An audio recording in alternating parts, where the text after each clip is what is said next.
श्री इमरान प्रतापगढ़ी जी। धन्यवाद सभापति महोदय।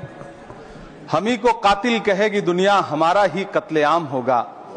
हम ही कुएं खोदते फिरेंगे, हम ही पे पानी हराम होगा। सभापति महोदय, सन 1947 में दिल्ली की जामा मस्जिद की तारीखी सीढ़ियों पर खड़े होकर के भारत रत्न मौलाना अबुल कलाम आजाद साहब ने कहा था कि मुसलमानों कहां जा रहे हो, यह है तुम्हारा मुल्क, यहां तुम्हारे आबाओ अजदाद की कब्रें हैं। उस वक्त मौलाना आजाद की ये सदाएं सुन करके लोगों ने अपने सरों की गठरियां उतार करके रख दी थी। आज उसी दिल्ली में मौजूद देश की संसद में एक बिल आया है जो हमसे उसी जामा मस्जिद की सीढ़ियों के सबूत मांगेगा, जो उन्हीं सीढ़ियों के पास अपनी कब्र में सोए हुए मौलाना आजाद को फिर से कब्र से सदा देनी पड़ेगी कि ये जो कब्र है वो मेरी कब्र है, ये किसी सरकार की जागीर नहीं है। सभापति महोदय, मैं जहां खड़ा हूं इसी संसद भवन के सामने सड़क के उस पार अपनी कब्र में सोए हुए भारत के पूर्व राष्ट्रपति फखरुद्दीन अली अहमद की कब्र है। शायद अब उस कब्र से भी सदाएं आए कि ये कब्र मेरी कब्र है, ये सरकार की जागीर नहीं है। सभापति महोदय, मैं वक्फ कानूनों में किए जा रहे संविधान विरोधी बदलावों के खिलाफ बोलने के लिए खड़ा हुआ हूं। संविधान का आर्टिकल 14 हो, 29 हो, 30 हो, चीख चीख कर कहता है कि देश में सब बराबर के हकदार हैं। आर्टिकल 26 कहता है कि सबको अपने अपने मजहबी कामों के लिए मंदिर, मस्जिद, गिरजाघर, गुरुद्वारों का निर्माण करने का हक है और उसका रखरखाव का भी हक है। लेकिन डॉक्टर बाबा साहब अंबेडकर के संविधान को हर दिन कुचलने वाली यह सरकार देश के मुसलमानों से नफरत में इतनी अंधी हो गई है कि खुलेआम देश की संसद में देश सरकार के माइनॉरिटी मिनिस्टर साहब और होम मिनिस्टर साहब झूठ बोलते हैं और देश को गुमराह करते हैं, झूठ शब्द असत्य बोलते हैं। सरकार ने इस बिल का नाम उम्मीद रखा है। मंत्री जी कल से इसे देश के मुसलमानों के लिए नई उम्मीद बता रहे हैं। नहीं मंत्री जी, न तो यह बिल मुसलमानों के लिए नई उम्मीद है और न ही उम्मीद की नई किरण। सभापति महोदय, भाजपा ने पूरे देश में वक्फ के नाम पर कई सारे झूठ फैलाए हैं। आइए आज उनकी सच्चाई पर बात करते हैं। वक्फ ट्रिब्यूनल को ऐसे बताया जाता है जैसे वक्फ ट्रिब्यूनल कोई मजहबी खाप पंचायत हो। सभापति महोदय, जबकि सच्चाई यह है कि वक्फ ट्रिब्यूनल भी तो सरकारी न्यायिक विभाग है जिसमें सरकार द्वारा नियुक्त जज होते हैं, जिसमें प्रशासनिक अधिकारी होते हैं, कहीं ऊपर से थोड़ी आ गए। सभापति महोदय, देश के गृह मंत्री जी ने इसी सदन में कहा कि वक्फ ट्रिब्यूनल के फैसले के खिलाफ कोई कोर्ट नहीं जा सकता, जबकि सच यह है कि वक्फ एक्ट 1995 की धारा 83(9) के तहत हाई कोर्ट वक्फ ट्रिब्यूनल के फैसले की न सिर्फ समीक्षा कर सकता है बल्कि उसे बदल भी सकता है। सच तो यह है कि वक्फ बोर्ड खुद अपनी जमीनों के लिए कई सारी कोर्ट में मुकदमे लड़ रहा है। सभापति महोदय, दिल्ली की जिन 123 संपत्तियों को लेकर कल माइनॉरिटी मिनिस्टर, होम मिनिस्टर साहब और अभी आदरणीय नेता सदन बात कर रहे थे, आइए उनकी सच्चाइयों पे भी बात करते हैं। 1911 में जब अंग्रेजी हुकूमत ने कोलकाता के बजाय दिल्ली को राजधानी बनाने का फैसला किया तो रायसीना हिल्स के चारों तरफ जो मुसलमानों की ढेर सारी जमीनें थी उनको एक्वायर किया गया और लुटियन को इसकी तामीर की जिम्मेदारी सौंपी गई। सेंट्रल विस्टा की तरह लुटियन जोन का मेगा प्लान तैयार हुआ, लेकिन उस वक्त के मुसलमानों ने उस वक्त की अंग्रेजी हुकूमत से अपनी इबादत गाहों को बचाने के लिए लड़ाई लड़ी। मामला ब्रिटिश गवर्नमेंट तक पहुंचा। तब यह तय हुआ कि वो जो धार्मिक स्थल हैं उन्हें जस का तस रहने दिया जाएगा। इंडिया गेट के बगल वाली मस्जिद हो, जाप्तागंज, सुनहरी बाग मस्जिद हो, पार्लियामेंट रोड वाली मस्जिद हो, ऐसी 123 संपत्तियों के मैनेजमेंट के लिए 1913 में मुसलमान वक्फ वैलिडेशन एक्ट बना और उसके बाद एक नया शहर बसाया गया जिसे लुटियंस जोन का नाम दिया गया। फिर 1943-45 के बीच एक और समझौता हुआ आजादी से पहले उसके तहत काफी सारी वक्फ जायदादों को सुन्नी मजलिस औकाफ बनाकर उसके अंडर किया गया ताकि उसकी देखरेख की जा सके।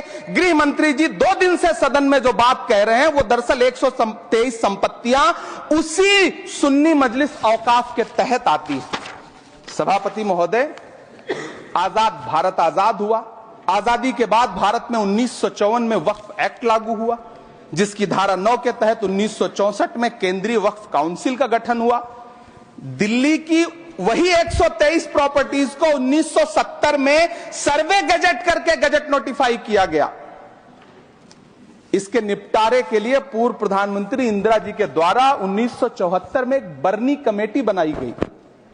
बर्नी कमेटी ने 1976 में इन 123 संपत्तियों को दिल्ली वक्फ बोर्ड की संपत्ति होने की रिपोर्ट सौंपी। उस रिपोर्ट के आधार पर 1984 में कांग्रेस सरकार ने उन 123 प्रॉपर्टीज को दिल्ली वक्फ बोर्ड को सौंपने का फैसला किया, जिसके खिलाफ विश्व हिंदू परिषद कोर्ट गई। मामला 2011 तक पेंडिंग रहा। फिर 2011 में कोर्ट ने सरकार को आदेशित किया कि इसका निपटारा करो।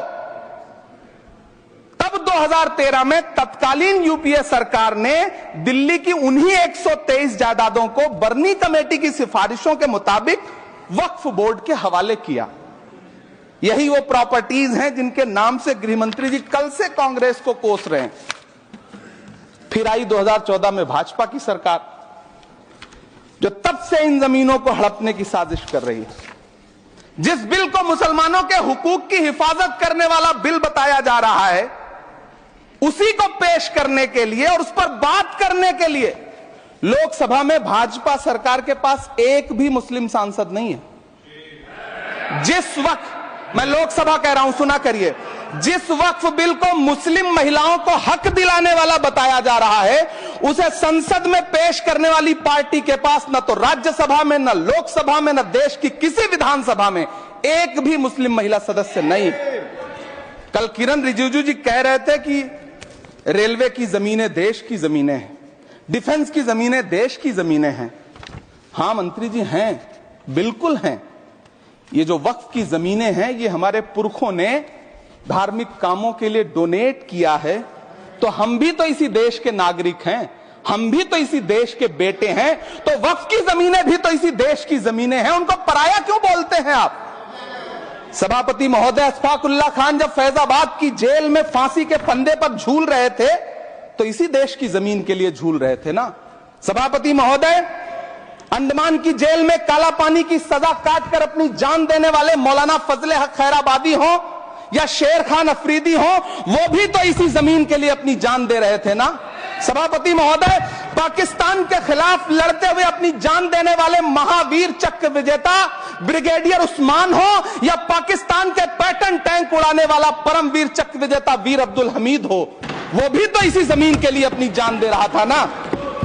और मंत्री जी, मैं इस सदन में अलल ऐलान ये कहता हूं कि जब भी इस देश की जमीन को लहू की जरूरत होगी, आपसे 2 कदम आगे इमरान खड़ा मिलेगा। ये मैं आपसे यकीन दिलाते हुए कह रहा हूं। सभापति महोदय, मैं सरकार से कहना चाहता हूं, हमसे हमारी इबादत गाहें तो मत छीनिए ना, हमारे घरों पे बुलडोजर तो मत चलाइए ना, हमारी कब्रों में तो हमें सुकून से सोने दीजिए ना। सभापति महोदय, माइनॉरिटी मिनिस्ट्री का बजट कट करके, मुस्लिम बच्चों की स्कॉलरशिप बंद करके अब सरकार कह रही है कि हम वक्फ की आमदनी से गरीब मुसलमानों का भला करेंगे।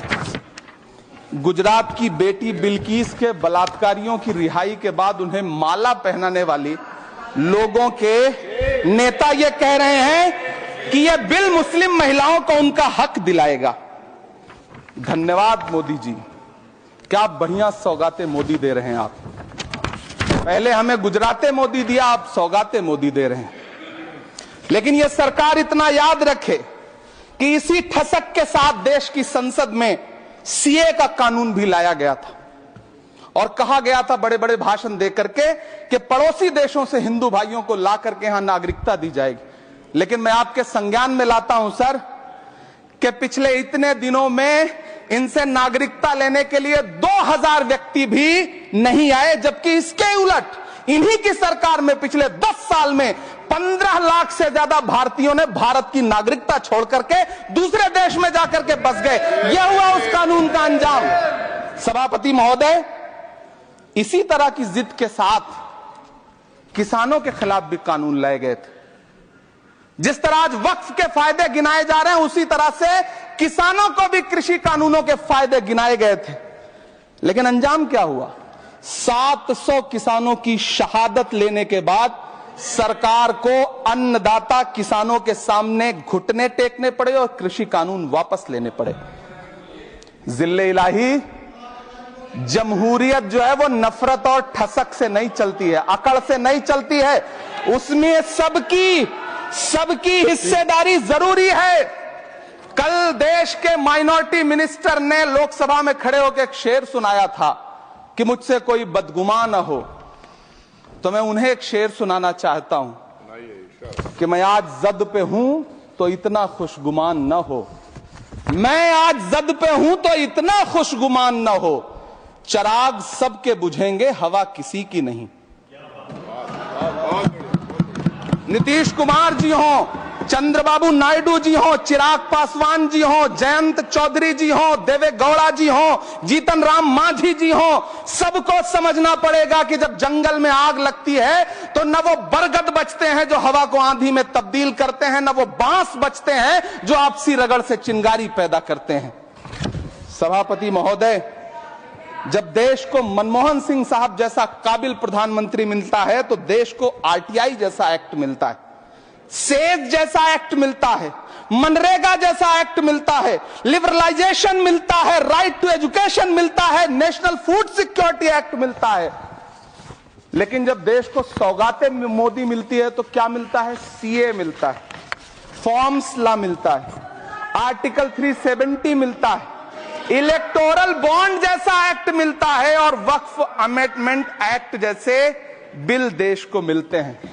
मुझे तो अपने हमवतन भाइयों से पूछना है कि आपको अपने बच्चों की तरक्की, खुशहाली और नौकरी की दरकार है या फिर मुसलमानों की दान की गई जमीनों को लूट कर धन्ना सेठों को देने की साजिश करने वाले कानून की?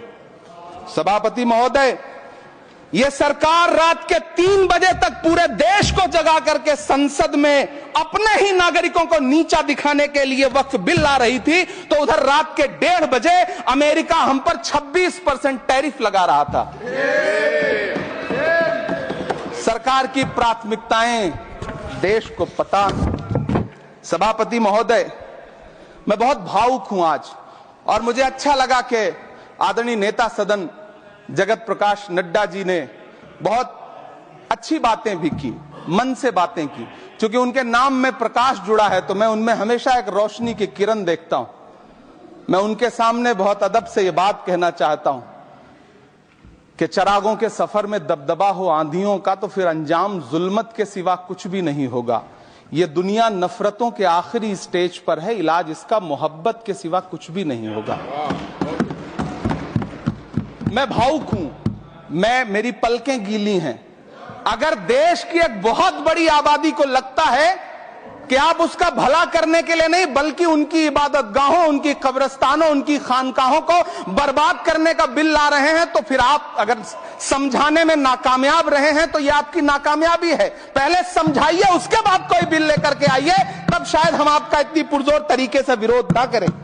लेकिन सभापति महोदय, मैं अंत में सिर्फ इतना कहना चाहता हूं कि इस बिल में जो भी पॉइंट्स दिए गए हैं, बॉम्सी पोर्टल देख लीजिए, सरकार का झूठ आपको पकड़ में आ जाएगा। हम डरे नहीं हैं, हम सिर्फ सरकार से अपील कर रहे हैं कि हमें अपना समझिए। हम आपके अपने हैं, इस देश के नागरिक हैं और आप ताकत में हैं। संख्या बल के आधार पर बिल हो सकता है आप पास करा ले, लेकिन आपको यह बात समझनी पड़ेगी कि हम तो वो तारीख हैं, जहनों में रहना है जिसे, कागजी पुर्जे नहीं जो फाड़ डाले जाएंगे। जिस जमी पर मैं खड़ा हूं ये मेरी पहचान है। आप आंधी हैं तो क्या मुझको उड़ा ले जाएंगे? आपको यह बात समझनी पड़ेगी।